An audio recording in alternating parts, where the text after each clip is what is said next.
This bathroom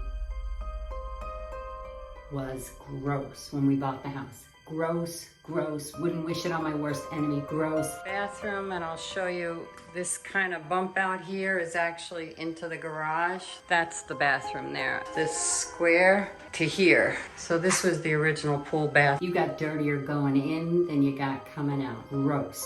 So we had to gut it. Completely gone. We tore it out. We ripped everything apart. The ceiling, the insulation, everything had to go. There were pipes hanging loosely from the walls. It was ridiculous. I'm open! Everything in here had been done wrong.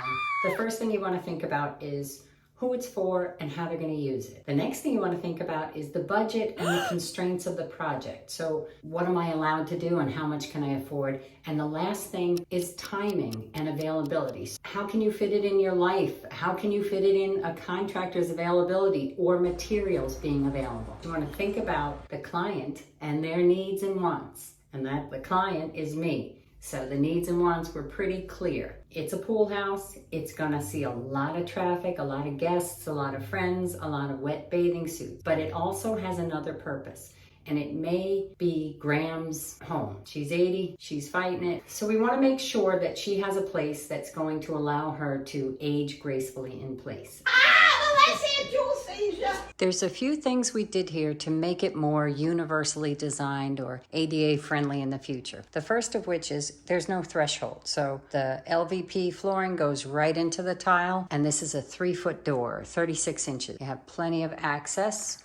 Also, the shower is curbless, so you can walk right in, and it's a 3-foot wide shower by 6 feet, so you can get in there. The other feature in here, which wasn't crazy about the finish, because gold would have looked fabulous in here, but this is magnetic, so it just boom, boom. It's very easy to use. The vanity is a salvage find, so when it has to be replaced, not a big deal. And there's 3 feet of clearance around the toilet. It can grow with her, and if we need to make any modifications down the road, it's gonna work. Once you know who the bathroom is for, you can get a little bit more specific about the needs and wants of those particular people, and then you can choose materials and a layout that's gonna work better for them. You start with a plan. We gut it, we look at what we got, we measure, and we start drawing up what we need. Number 2 is what you can afford and what's possible. So we had some limits as far as how much space we could take up, and we had some limits as far as where the toilet drain was located. So we had to relocate it, and that was a big expense, but it made us able to add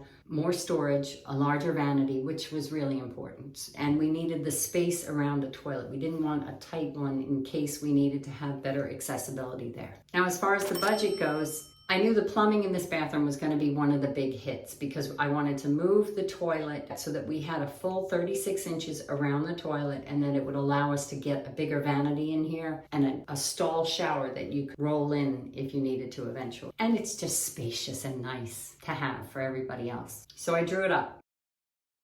Here's what I came up with. I gave that to a contractor. I fell in love. This tile screams to me spin cycle. The third thing you want to keep in mind is the timeline, and that's for the contractor's availability, for materials availability, for your lifestyle. Are you going away? Are you having major life changes? You want to schedule work when you can live with it or when you cannot live with it, even more importantly. Know your big ticket items.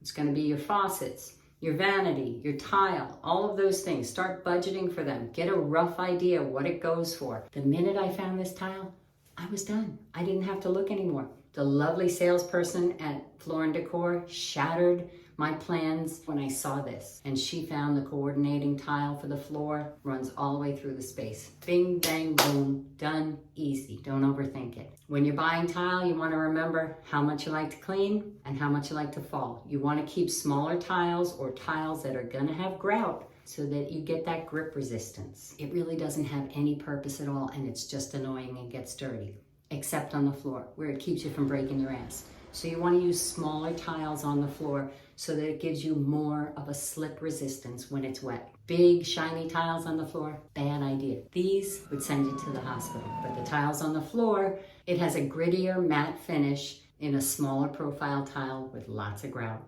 so it has plenty of grip. If you want to see how I put this all together and created a mood board for it, make sure you subscribe. Thank you for watching.